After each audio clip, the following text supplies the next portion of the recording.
ہمارا کام اللہ کا پیغام پبلک تک پارسل کرنا ہے اور ہم اس کے پیسے بھی نہیں دے رہے. تو اس لیے تسلی دینے کی بالکل بھی ضرورت نہیں ہے. یہ سب چیزوں کے لیے ذہنی طور پر ہم تیار رہتے ہیں. کچھ بھی ہو سکتا ہے, سلپ آف ٹنگ بھی ہو سکتا ہے, کسی مسئلے کو ایکسپلین کرنے میں بھی غلطی ہو سکتی ہے. اور زندگی کا یہ اصول بنا لیں, ہم نے اپنے بڑوں سے سیکھا ہے. ہمارے بڑوں نے ہمیں کہا بھائی ہم نے زندگی کا اصول بنا لیا, بھائی ہماری اپنے بارے میں پالیسی یہ ہے کہ غلطی ہو جائے رجوع کا فوراً اعلان. تو لیکن غلطی ہے کیا اس کو سمجھنا ضروری ہے. لوگ وہ غلطی ہمارے کھاتے میں ڈال رہے ہیں جو غلطی ہے نہیں. وہ غلطی کو ہم کیوں مانے بھائی جو ہمارے کھاتے میں ڈال رہے ہیں. خیر یہ میں ابھی ٹاپک چھیڑوں گا نہیں, آپ کہیں گے مفتی صاحب اپنے غم اور دکھڑے لے کے بیٹھ گئے. تو بتانے کا میرا مقصد یہ ہے کہ جو لوگ یہ کہہ رہے ہیں نا پابندی شابندی, تو بھائی لگا دو, ہمیں کیا کرنا ہے, ہمارا تو اور سکون میں زندگی گزرے گی. ہمارے حضرت مفتی رشید احمد صاحب رحمہ اللہ نے مدرسہ بنایا تو اب چندہ مانگ ہی نہیں رہے تھے لوگوں سے.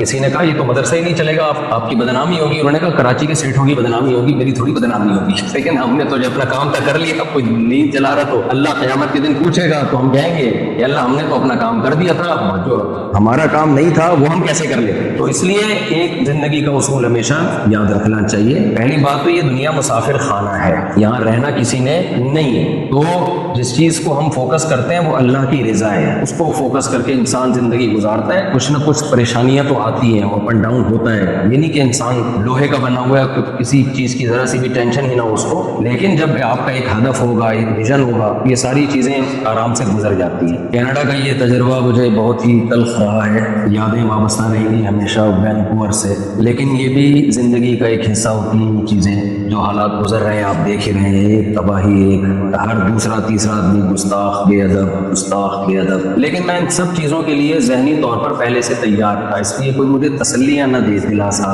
ان سب چیزوں کے لیے ذہنی طور پر ہم پہلے سے تیار ہوتے ہیں. جب بھی کچھ ہوتا ہے تو پھر کچھ نہ کچھ ہوتا ہے, سب زندگی کا حصہ ہے. میں امریکہ گیا, اتنا کراؤڈ, اتنی عزت, یہاں بھی مجھے تھا کہ کچھ قدرت کی طرف سے امتحان آئے گا. باقی یہ تو کامن سینس کی بات ہے, ہم بیوقوف تھوڑی ہیں یار. دماغ خراب ہے پیغمبر صلی اللہ علیہ وسلم کی گستاخی کر, اس میں ہمیں کیا ملے گا بھائی, نہ دین نہ دنیا, کچھ بھی نہیں. غلطیاں تو سب سے ہوتی ہیں, تو ہم سے بھی ہوگی, اوروں سے بھی ہوگی, اور غلطیوں پہ رجوع کر لینے میں کوئی حرج نہیں ہے. اور ہو سکتا ہے آئندہ بھی کوئی غلطی ہو جائے. یہ فنٹر گیری تو اللہ کو ویسے ہی پسند نہیں ہے. اور میرے جہاں بھی بیان ہوتے ہیں میں پہلے سے بیان میں لوگوں کو بتا دیتا ہوں کہ بھائی آپ ہماری شخصیت کو مت دیکھو, ہماری جو تعلیمات ہیں وہ ہماری اپنی نہیں ہے, نبی صلی اللہ علیہ وسلم کی تعلیمات ہیں, اس کو ہم اپنے الفاظ میں بیان کر رہے ہیں. اصل فوکس نبی کو کیا جائے گا اور نبی کو فالو کیا جائے گا, ہمیں فالو نہیں کیا جائے گا. خود نبی صلی اللہ علیہ وسلم کی یہ تعلیمات ہیں کہ میں وہ اس کا پابند ہوں جو اللہ مجھ پر وحی کرتا ہے. نبی صلی اللہ علیہ وسلم کے پاس مشرکین آتے تھے نا, تو وہ کہا کرتے تھے کہ جو کتاب آپ ہمارے سامنے پیش کر رہے ہیں اس میں ہمارے بتوں کو برا بنا کہا جا رہا ہے, ہمارے بتوں کے بارے میں یہ کہا جا رہا ہے الہم ارجل یمشون بہا, کیا ان کے پاؤں ہیں جن سے یہ چل سکتے ہیں, ام لہم اعین یبصرون بہا, کیا ان کی آنکھیں ہیں جن سے یہ دیکھ سکتے ہیں. اتنے واضح لفظوں میں بت پرستی کی مخالفت. تو وہ کہتے تھے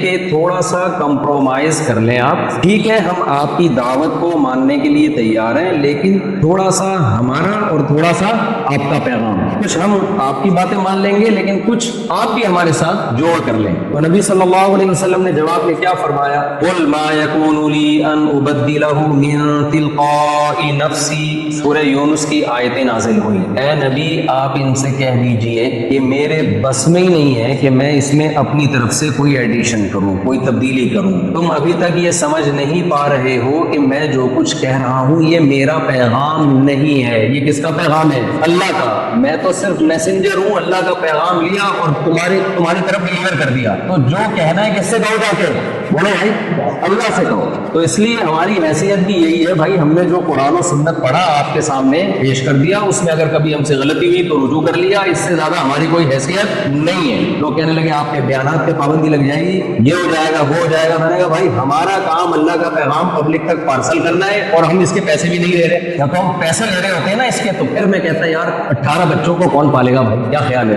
اور 4 گھر والے اور خواتین بیٹھی ہوئی ہیں بہت معذرت کے ساتھ, کی کچھ شاید کسی کی بددعا نہ لگی ہو خاتون. خیر تو بھائی ہمارا تو یہ جتنے بھی دورے ہو رہے ہیں نا فری پاکٹ کے ہیں, اس میں کسی بیان کا 1 روپیہ بھی نہیں ہے. تو اس لیے ہمیں لوگوں نے سننا ہوگا, سنیں گے, نہیں سننا ہوگا تو بھائی نہ سنو, ہمارا اپنا پیغام تھوڑی ہے. تو نہ ہماری روزی دال روٹی اس سے وابستہ ہے میرے بھائی,